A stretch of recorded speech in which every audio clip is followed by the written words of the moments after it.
Yes, dear students, I am starting today your next chapter of Indian economy, that is infrastructure. Now, what is infrastructure? या हम यूं कहें infrastructure के की elements कौन कौन से होते हैं. So what are the key elements? Like means of transport, communication skills, हमारे एजुकेशनल इंस्टीट्यूशंस, हॉस्पिटल्स एक्सेट्रा. ये सारी चीज़ें मिल के एक इंफ्रास्ट्रक्चर बनाती हैं. और अगर हमारी कंट्री में हमारे पास एक अच्छा ट्रांसपोर्टेशन सिस्टम है, एक अच्छा कम्युनिकेशन सिस्टम है, वेल डेवलप्ड एजुकेशनल इंस्टीट्यूशंस हैं, स्कूल्स कॉलेजेस बहुत अच्छे हैं, हॉस्पिटल्स बहुत अच्छे हैं, तो उससे क्या होगा, हमारी कंट्री की इकोनॉमिक और सोशल डेवलपमेंट है वो बहुत बढ़िया होगी. तो इंफ्रास्ट्रक्चर की जो डेफिनेशन है तो बुक्स में भी दी गई है, मैंने यहाँ पर नोट डाउन नहीं की है, तो आप लर्न वहीं से कर लेंगे. यहाँ पर सिर्फ कंसेप्ट की अंडरस्टैंडिंग के ऊपर ध्यान दें. So what is infrastructure? Infrastructure refers to the support system of economic and social development of a country, without which economic growth and social development would only remain to be primitive. तो infrastructure हमें क्या provide करता है? एक अच्छा infrastructure हमें हमारी country को एक सोशल और इकोनॉमिक डेवलपमेंट प्रोवाइड करता है, जिसके बिना हमारी सोशल और इकोनॉमिक ग्रोथ जो है वो बैकवर्ड रह जाती है.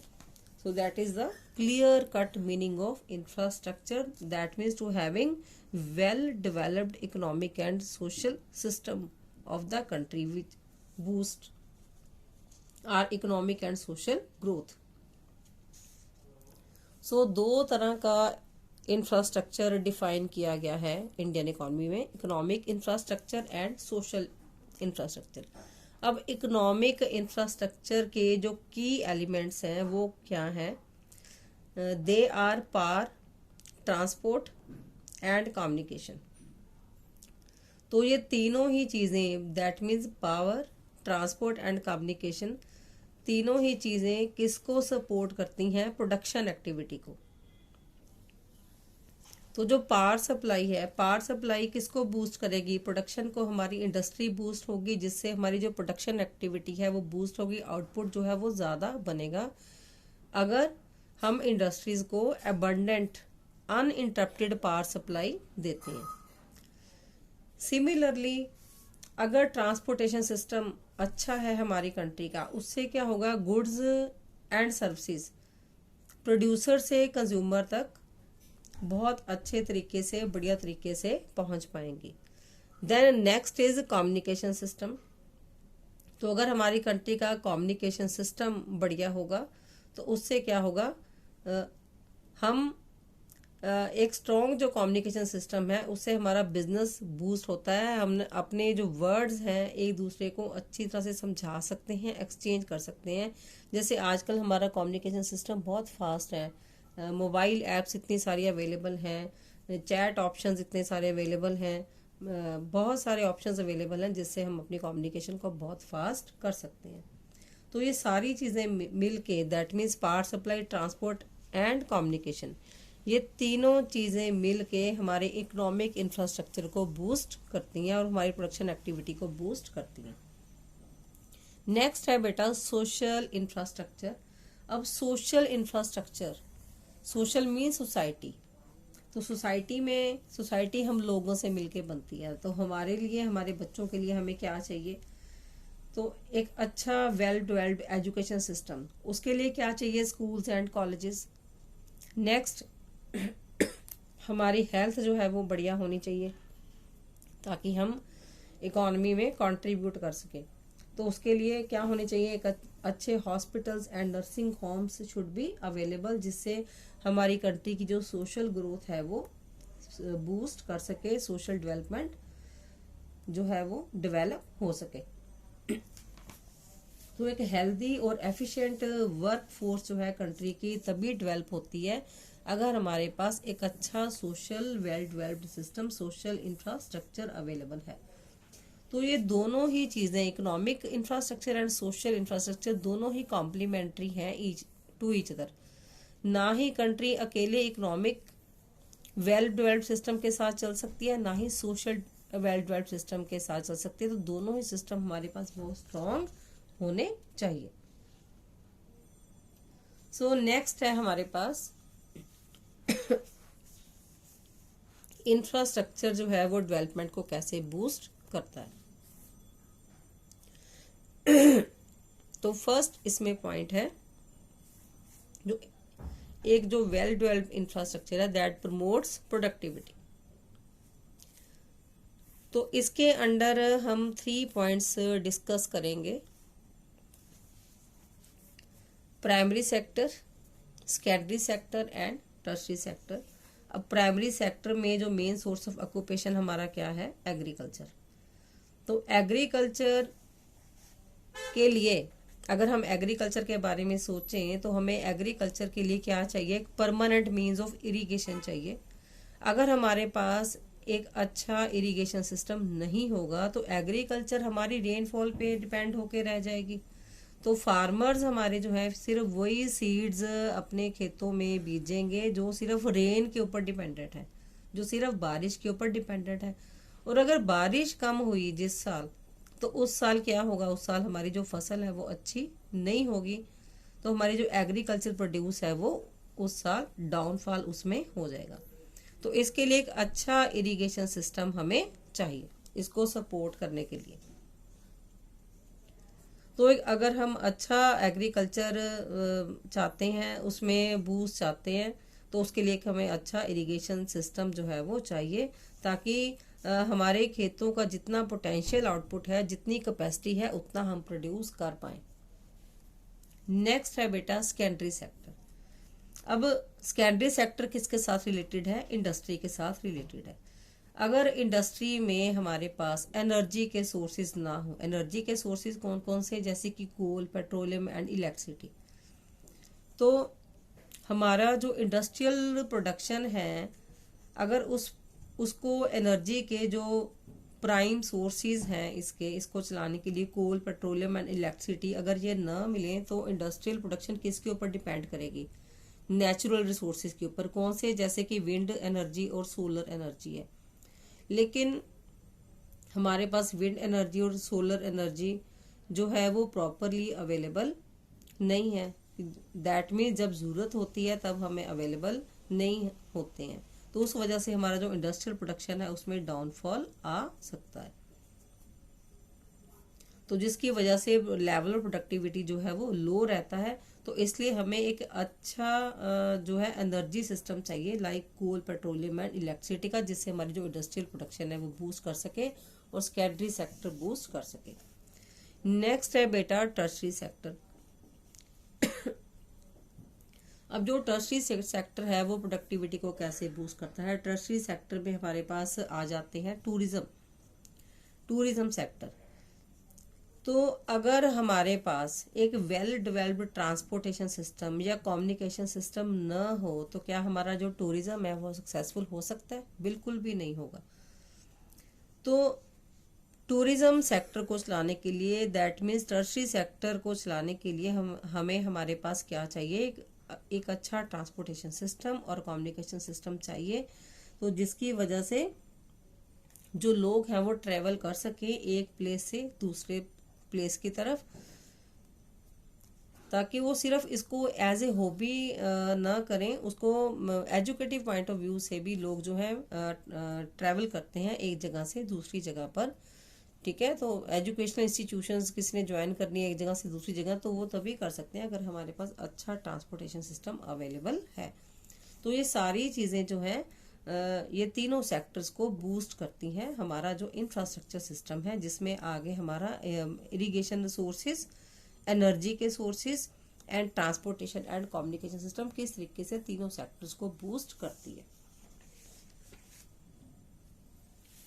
नाउ नेक्स्ट है अब इंफ्रास्ट्रक्चर इन्वेस्टमेंट को इंड्यूस कैसे करता है। अब अगर हमारे पास एक डेवलप्ड नेटवर्क ऑफ हाईवेज होगा, हाईवेज क्या है, ऐसा रोड कनेक्शन जो एक सिटी को दूसरे सिटी के साथ कनेक्ट करता है, तो वो होना भी बहुत ज़रूरी है तीनों सेक्टर्स की ग्रोथ के लिए। क्योंकि एक अच्छा जो हमारे पास वेल डेवलप्ड जो नेटवर्क है हाईवेज का, उसकी वजह से हमारी गुड्स एंड सर्विसेज पूरी कंट्री में मूव करती है, एक स्टेट से दूसरी स्टेट तक जाती हैं। तो हमारे पास एक अच्छा जो है हाईवे का नेटवर्क होगा, तभी हमारी गुड्स जो है वो शिफ्ट कर सकती हैं एक जगह से दूसरी जगह तक, तभी हमारा जो बिजनेस है या इंडस्ट्री है तभी प्रॉस्पर कर सकती है। तो इनफैक्ट जो इंफ्रास्ट्रक्चर है वो किसी भी बिजनेस की ग्रोथ के लिए एक बहुत बड़ी इन्वेस्टमेंट है। नेक्स्ट क्या है, जो इंफ्रास्ट्रक्चर है वो जनरेट करता है linkages in production. Linkages in production means link banana industries के, एक इंडस्ट्री का दूसरी इंडस्ट्री के साथ लिंक बनाना। तो एक इंडस्ट्री दूसरी इंडस्ट्री के साथ लिंक तभी बनाएगी जब हमारे पास एक well developed transportation and communication system होगा, हमारे पास एनर्जी के बहुत अच्छी फैसिलिटीज़ होंगी, हमारे पास बैंकिंग और इंश्योरेंस की फैसिलिटीज़ अच्छी होंगी, तो जिसकी वजह से इंडस्ट्रीज़ का जो आपस में जो लिंक है वो कनेक्टिंग लिंक है वो बहुत ही बढ़िया तरीके से काम करेगा। कि जो इंडस्ट्रीज़ हैं वो एक दूसरे के ऊपर डिपेंड तभी कर सकती हैं अगर हमारे पास एक अच्छा इंफ्रास्ट्रक्चर अवेलेबल है। नेक्स्ट इज कि infrastructure enhances the size of the market. अब अगर हमने लार्ज स्केल पे बेटा प्रोडक्शन करनी है तो उसके लिए हमारे पास मार्केट का साइज बहुत बड़ा होना चाहिए। तो मार्केट का साइज बढ़ाने के लिए क्या चाहिए, ट्रांसपोर्टेशन सिस्टम, हमारा जो नेटवर्क सिस्टम है रेलवेज का रोडवेज का वो बहुत बढ़िया होना चाहिए। जैसे कि ब्रिटिशर्स के टाइम पे ब्रिटिशर्स ने रेलवेज को क्यों डेवलप किया था, ताकि जो उनकी जो गुड्स हैं वो अक्रॉस द कंट्री जो है बाहर भी वो उसका अपना इंपोर्ट एक्सपोर्ट का बिजनेस प्रॉपरली कर सके।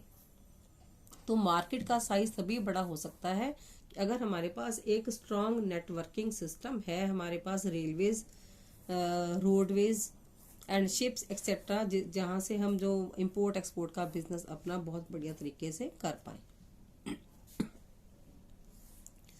Next is enhances ability to work.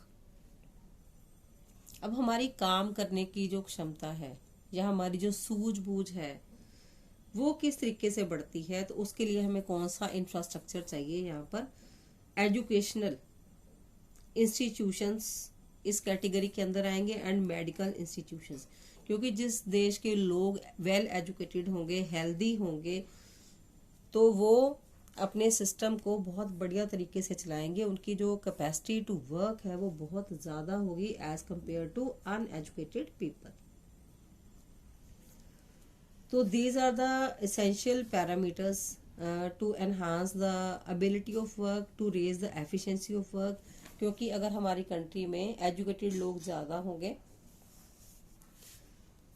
हमारे एजुकेशनल इंस्टीट्यूशंस अच्छे होंगे, मेडिकल फैसिलिटीज़ हमारी कंट्रीज़ में अच्छी प्रोवाइड होंगी, तो हमारी कंट्रीज़ के लोग हेल्दी होंगे और हमारी आउटपुट को कंट्रीब्यूट करेंगे, तो इन टर्न हमारी जो जीडीपी ग्रोथ है वो भी हमारी इंक्रीज होगी इससे। Next is it facilitates the outsourcing. Now what is outsourcing, ये हमने अर्लियर चैप्टर्स में भी पढ़ा है। आउटसोर्सिंग क्या होती है कि जब हम बाहर से बिजनेस सर्विसेज को हायर करते हैं अपने बिजनेस को बूस्ट करने के लिए, जैसे कि डिफरेंट मार्केटिंग चैनल्स अवेलेबल हैं हमारे पास लाइक अमेजन एक्सेट्रा, जिसके थ्रू हम अपनी मार्केट को एक्सपैंड करते हैं और अपनी प्रोडक्ट्स भी वहां पर हम सेल करते हैं। तो एक बहुत जो इंडिया है एक बहुत बड़ा ग्लोबल डेस्टिनेशन है फॉर एज ए आउटसोर्सिंग हम कह सकते हैं वर्क करता है for different call centres and study centres and for medical tourism, क्योंकि डिफरेंट जो कॉल सेंटर्स हैं डिफरेंट कंट्रीज के यहाँ पर एस्टेब्लिश हुए हैं आके, डिफरेंट जो स्टडी सेंटर्स हैं बाहर की कंट्रीज के वो यहाँ पर आके एस्टेब्लिश होते हैं, यहाँ के बच्चों को एजुकेट करते हैं। देन मेडिकल फैसिलिटीज़ भी बाहर से यहाँ पर आई हैं, डिफरेंट मार्केटिंग चैनल्स भी बाहर से यहाँ आकर एस्टेब्लिश हुए हैं। तो ये हमें क्या प्रोवाइड करता है, एक बहुत ही साउंड सोशल इंफ्रास्ट्रक्चर प्रोवाइड करता है। बाहर की कंट्रीज के साथ जुड़ने का एक कनेक्टिंग लिंक है, और यू में से it's a globalization going on. Then next जो इंफ्रास्ट्रक्चर और किसको इंड्यूस करता है, it induces FDI, that is foreign direct investment, क्योंकि हमारी कंट्री में एंटरप्रेन्योर्स उस स्पीड से उतना कैपिटल इन्वेस्ट नहीं कर सकते जो कि बाहर के एंटरप्रेन्योर्स जो हैं वो यहाँ आकर इन्वेस्ट कर सकते हैं। तो इससे भी हमारी कंट्री को बहुत बड़ा बूस्ट मिलता है। तो ये है डिफरेंट जो इंफ्रास्ट्रक्चर फैसिलिटीज से हम क्या क्या चीज़ें अपनी इकोनॉमी की बूस्ट कर सकते हैं। नेक्स्ट इज एनर्जी का जो टॉपिक है वो आपका इस साल के सिलेबस से डिलीट हो चुका है। अब जो नेक्स्ट कंटेंट है दैट इज अबाउट हेल्थ। तो हेल्थ जो है एक मेजर की कंपोनेंट है of the social infrastructure. So health से हम क्या समझते हैं, हेल्थ मीन्स जब हम मेंटली और फिजिकली दोनों तरीके से हम साउंड है, दोनों तरीके से हम स्ट्रॉन्ग हैं। तो एक जो अच्छी हेल्थ है वो क्या करती है, वो लोगों की ओवरऑल एफिशिएंसी को इंक्रीज करती है, ताकि वो हर तरह के वर्क को, चाहे वो कितना भी डिफिकल्ट क्यों ना हो, उसको हैंडल कर सकें। और काम करने की जो प्रोडक्टिविटी है उसको इंक्रीज करती है। एक जो हेल्दी पर्सन है, एक हेल्दी लेबर है, वो प्रोडक्शन को बूस्ट करेगा और प्रोडक्टिविटी को भी, पर हेक्टेयर लैंड को बूस्ट करेगा। देन हमारी मेंटल एबिलिटी है वो भी इंक्रीज होती है इससे। Then development of health services after independence. अब हेल्थ सर्विसेज में भी बहुत इम्प्रूवमेंट हुई है इंडिपेंडेंस के बाद से। अब किस किस चीज़ में डिक्लाइन आया है, डेथ रेट में डिक्लाइन आया है, क्योंकि 1951 की अगर हम फिगर देखें डेथ रेट की, दैट वाज 27 पर 1000, जो कि डिक्लाइन होके कितनी रह गई 2017 में 6.3 पर 1000। देन इन्फेंट मोर्टेलिटी रेट, ये भी इसमें भी डाउनफॉल आया है। तो बिफोर इंडिपेंडेंस, ये आफ्टर इंडिपेंडेंस 1951 में 46 पर 1000 था इन्फेंट मोर्टेलिटी रेट, और 2017 में ये डाउन होके कितना चला गया 32 पर 1000। देखो कितना इसमें इम्प्रूवमेंट हुई है इन्फेंट मोर्टेलिटी रेट में। देन अंडर 5 मोर्टेलिटी रेट, इसमें भी डिक्लाइन आया है। 1960 में 248 था पर 1000 के पीछे, और अब कितना है 39 पर 1000 इन 2017 की जो फिगर आपकी बुक्स में दी गई है। तो इसको आप एनसीईआरटी की फिगर्स में से इसको आप कर सकते हैं, जो death rate, infant mortality rate, under 5 mortality rate, और जो लाइफ एक्सपेक्टेंसी रेट है इसमें इम्प्रूवमेंट हुई है, ये इंक्रीज हुआ है, क्योंकि पहले हमारे पास इतनी हेल्थ सर्विसेज अवेलेबल नहीं होते थे। तो 1951 में 32 ईयर्स थी लाइफ एक्सपेक्टेंसी, जो 2018 में बढ़ के कितनी हो गई है, अप्रोक्स 70 ईयर्स। और किस चीज़ को कंट्रोल किया है, upon deadly diseases like tuberculosis और cholera, smallpox and malaria. तो ऐसी जो चीज़ें हैं बहुत जल्दी क्योरेबल हैं। तो जैसे अब आजकल जो है कोरोना की डिजीज़ चल रही है, लेकिन उसका अभी तक वैक्सीनेशन नहीं आया है, रिसर्च चल रही है उसके ऊपर भी, बहुत जल्द I, hope so and we pray की वैक्सीनेशन इसका भी आ जाए जल्दी। तो डिफरेंट जो हेल्थ सर्विसेज का आपका चार्ट दिया गया है, इसमें आपकी बुक्स में एनसीईआरटी में दिया गया, उसको आप एज इट इज़ कोई भी 2 ईयर्स की फिगर्स लेटेस्ट और जो सबसे प्रीवियस फिगर है उसको हम उठा सकते हैं। तो चार्ट मैंने यहाँ पर नोट डाउन नहीं किया है, वो आपने एज इट इज़ एनसीईआरटी में से करना है। उसमें आपको जो मेडिकल कॉलेजेस है उसका दिया हुआ है कि मेडिकल कॉलेजेस 51 में 28 थे, 2017 तक 460 हो गई, बढ़ गए। इस तरह से डिस्पेंसरीज और हॉस्पिटल्स भी बढ़े हैं। देन डॉक्टर्स और नर्सिस की संख्या भी बढ़ी है, नंबर ऑफ डॉक्टर्स भी बढ़े हैं। तो कम्युनिटी हेल्थ सेंटर जो है वो भी बढ़े हैं। तो इसको हम स्टडी करते हैं हेल्थ केयर सिस्टम जो अवेलेबल है इंडिया में। तो ये 3 टायर सिस्टम में डिवाइडेड है, tyre 1, tyre 2 and tyre 3। Tyre 1 जो है ये it includes primary health centres, community health centres and सब सेंटर्स। अब ये जो सेंटर्स हैं, ये सब सेंटर्स, ये स्मॉल टाउन्स और रूरल एरियाज में ज़्यादातर अवेलेबल हैं, जो सिंगल डॉक्टर और कुछ नर्सेज मिलके इसको चलाते हैं। तो ये जो सेंटर्स हैं ये लोगों को गाइड करते हैं कि उन्होंने अपने हेल्थ की केयर कैसे करनी है और अपने इम्यून सिस्टम को किस तरीके से स्ट्रॉन्ग करना है, और इन्फेक्शियस डिजीज और कम्युनिकेबल डिजीज से अपने आप को क्योर किस तरीके से करना है। तो एक छोटा सा ट्रीटमेंट जो गांवों में हमारे इस तरह के सेंटर्स अवेलेबल हैं, तो प्रिलिमिनरी ट्रीटमेंट पेशेंट्स को यहाँ पर दिया जाता है with in the manageable limits. Next है बेटा टायर 2 सिस्टम। तो टायर 2 सिस्टम में आ जाते हैं हमारे सेकेंडरी हेल्थ केयर इंस्टीट्यूशंस, जो मेनली फैसिलिटीज़ देते हैं लाइक सर्जरीज और ईसीजी एंड एक्सरेज के बारे में। तो ये सारे बड़े टाउन्स और डिस्ट्रिक्ट्स में अवेलेबल हैं। देन टायर 3 में इंक्लूड्स हैं टर्शरी हेल्थ केयर सेंटर्स। ये फुल्ली इक्विप्ड मेडिकल सेंटर्स हैं जो different specialised medical facilities provide करते हैं। इसमें आ जाते हैं लाइक एम्स, अपना all India institute of medical sciences new Delhi में जो है। देन पीजी जो पोस्ट ग्रेजुएट इंस्टीट्यूशन है चंडीगढ़ में। उसके बाद है national institute of mental health and neuro sciences Bengaluru में अवेलेबल है, जो वेल डेवलप्ड सिस्टम है हमारे। Then private sector health infrastructure, mainly अब कंट्री में जो 80% है वो प्राइवेट सेक्टर्स में इन्वॉल्व हैं, इसमें जो सर्विसेज प्रोवाइड करते हैं।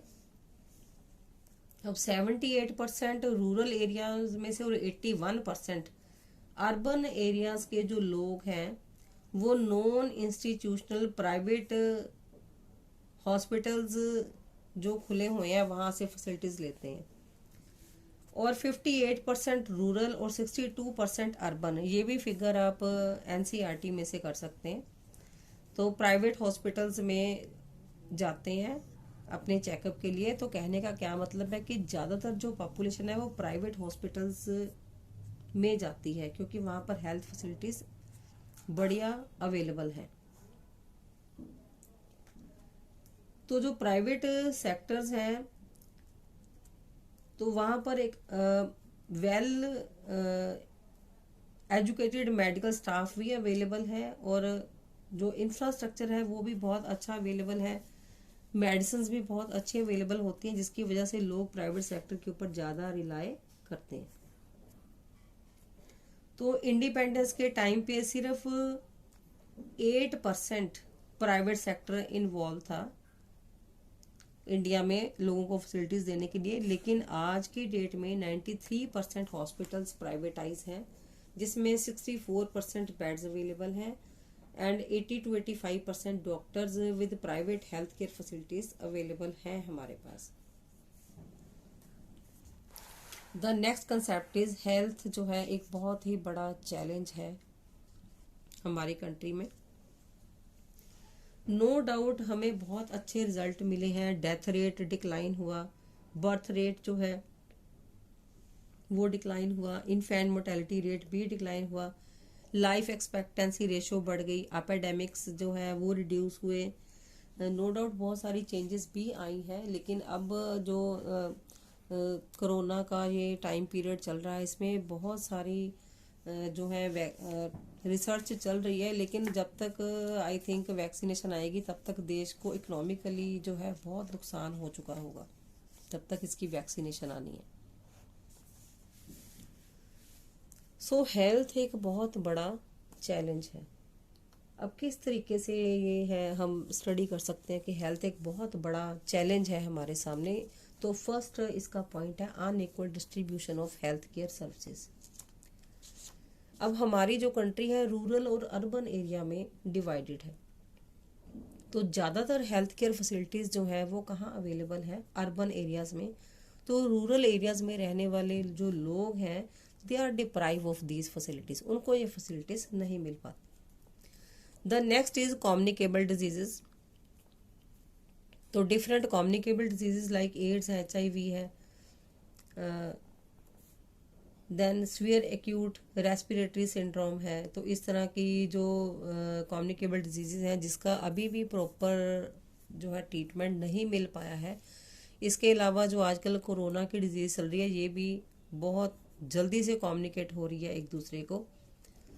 तो ये एक बहुत बड़ा थ्रेट है सोसाइटी के लिए, क्योंकि जब पॉपुलेशन में अगर जो डेथ रेट है वो राइज होना शुरू हो जाता है, तो कंट्री में अगर लोग ही नहीं बचेंगे, पॉपुलेशन कम बचेगी, क्योंकि कंट्री का जो GDP है जब उसके लोग काम करते हैं तब वो इंक्रीज होता है। जब हमारे पास लोग ही अगर डेथ रेट बढ़ जाता है कोरोना की वजह से, तो हमारी जो इकोनॉमी है वो ऑटोमेटिकली क्या हो जाएगी, वो डाउन हो जाएगी। हमारा जो GDP ग्रोथ रेट है वो भी डिक्लाइन हो जाएगा। The next is poor management. Poor management से हम क्या समझते हैं कि मिसमैच है between the number of patients बहुत ज़्यादा हैं, उसके कंपैरेटिवली जो हेल्थ केयर सेंटर्स हैं वो बहुत कम है, तो लोगों को हेल्थ फैसिलिटीज़ जो है वो नहीं मिल पाती हैं। हेल्थ पर्सोनल जो है वो इनएडिक्वेट है। रूरल एरियाज़ में कितने ही नॉन इंस्टीट्यूशनल सेंटर्स जो हैं वो रन हो रहे हैं, लोग अनऑथोराइज्ड डॉक्टर्स का शिकार बन जाते हैं। कुछ ऐसे ही डॉक्टर्स जो हैं वो, क्योंकि रूरल एरियाज़ में कोई बहुत गवर्नमेंट जो है वो विजिलेंट नहीं है, चेकिंग नहीं करती है, तो लोग अनऑथोराइज्ड डॉक्टर्स का शिकार हो जाते हैं, जिसकी वजह से जो डेथ रेट है वो बढ़ जाता है, या जो डिजीज़ हैं वो इनक्योरेबल हो जाती हैं इसकी वजह से। तो ये पुअर मैनेजमेंट है हमारी कंट्री के अंदर। Then privatisation. अब जो गवर्नमेंट है वो क्या कर रही है कि जो काफ़ी सारे हॉस्पिटल्स को प्राइवेटाइज कर रही है, क्योंकि प्राइवेट हॉस्पिटल्स के अंदर फैसिलिटीज़ जो हैं बहुत अच्छी हैं। और अगर अच्छी फैसिलिटीज़ अगर प्रोवाइड प्राइवेट हॉस्पिटल करता है तो वो नेचुरली वो एक्सपेंसेस तो होगी, तो जो बहुत ही लोगों की आउट ऑफ रीच होगी। तो जो रूरल एरियाज़ के लोग हैं या जो पुअर पीपल हैं वो अफोर्ड ही नहीं कर पाते प्राइवेट हॉस्पिटल का जाना। Then poor upkeep and maintenance. अब इसके कंपेरेटिवली जो गवर्नमेंट हॉस्पिटल्स हैं उनकी मेंटेनेंस अच्छी तरह से नहीं होती है, उनके ऊपर कोई चेक नहीं है। तो मेनली जो क्वालिटी डिफरेंस है between private hospitals and public hospitals, तो उसकी वजह से जो लोग हैं they are compelled to take their treatment through the private hospitals. The next is poor sanitation level. अब जो गवर्नमेंट हॉस्पिटल्स हैं वहाँ पर जो सैनिटेशन लेवल है वो भी पुअर है। अदरवाइज भी हमारी जो कंट्री है इसमें जो सैनिटेशन लेवल रूरल एरियाज़ में देख लें तो वहाँ पर भी पुअर है, और स्लम एरियाज़ देखें हम अर्बन एरियाज़ में तो वहाँ पर भी हम जो सराउंडिंग्स हैं वो क्लीन नहीं है। तो ज़रूरत है क्लीन सराउंडिंग्स रखने की और लोगों को अवेयर करने की कि जितना कंट्री नीट एंड क्लीन रहेगी उतनी ही लोग यहाँ के जो हैं वो हेल्दी रहेंगे। तो अभी भी 30% लोग ऐसे हैं, 30% हाउसेज ऐसे हैं अर्बन एरियाज़ में जहाँ पर जो टॉयलेट की फैसिलिटीज़ स्लम एरियाज़ हैं वहाँ पर अवेलेबल नहीं है। कंडीशन इतनी मिजरेबल है जिसकी वजह से जो बीमारियाँ हैं वो फैलती हैं। और रूरल एरियाज़ में भी सैनिटेशन की फैसिलिटीज़ जो है वो पूरी प्रॉपर अवेलेबल नहीं है। नो डाउट गवर्नमेंट ने स्वच्छ भारत मिशन के अंदर बहुत सारे चेंजेस किए हैं, लोगों को अवेयर भी किया है, लेकिन अभी भी जो स्लम एरियाज वाले जो लोग हैं वो इसको सीरियसली नहीं ले रहे हैं। अब अगर हम यूएसए के साथ कंपेयर करें तो यूएसए की जो गवर्नमेंट है वो 50% खर्चा करती है इसके ऊपर, हेल्थ फैसिलिटीज़ के ऊपर, और कंपैरेटिवली हमारी जो गवर्नमेंट है वो 20% हेल्थ केयर फैसिलिटीज़ के ऊपर खर्चा करती है। तो यहीं पर इतना बड़ा डिफरेंस हमें देखने को मिल रहा है, जिसकी वजह से जो हेल्थ एक बहुत बड़ा चैलेंज है। Now next and last concept is Indian system of medicine. तो इंडियन जो सिस्टम है मेडिसिन का, कुछ तो ओरिजिन यहीं से हुआ है, कुछ मेडिसिन का कुछ बाहर से लाके भी यहाँ पर ऐड की गई है। तो सिक्स्थ रिकॉग्नाइज सिस्टम है हमारे पास, this is known as AYUSH. Here A stands for Ayurveda, Y stands for Yoga, U stands for Unani, and S stands for Siddha, and H stands for Naturopathy and Homeopathy। तो 2015 का जो data हमें बता रहा है, तो अप्रॉक्स फिगर्स मैं आपको बता रही हूँ, एग्जैक्ट फिगर्स आप एनसीईआरटी में से करेंगे। 3600 के अप्रॉक्स हॉस्पिटल्स हैं हमारी कंट्री के अंदर, 26,000 के करीब डिस्पेंसरीज हैं, 58,000 के करीब बेड्स हैं, और 77 लाख के करीब रजिस्टर्ड प्रैक्टिशनर्स हैं, 544 अंडर ग्रेजुएट कॉलेजेस हैं, एंड 170 पोस्ट ग्रेजुएट कॉलेजेस हैं जो मेडिकल कॉलेजेस हैं हमारी कंट्री के अंदर, जो एजुकेट कर रहे हैं हमारे आने वाली जनरेशन को, ताकि हम अच्छे जो है डॉक्टर्स हैं वो प्रोड्यूस कर पाएँ और हर तरह का ट्रीटमेंट इंडिया में अवेलेबल हो। तो ज़रूरत है लोगों को भी अवेयर करने की रिगार्डिंग दिस। तो by this we are completing this topic. तो काफ़ी पार्ट इसमें से जो है आपका कट चुका है एनर्जी वाला। तो ये this topic is completed today।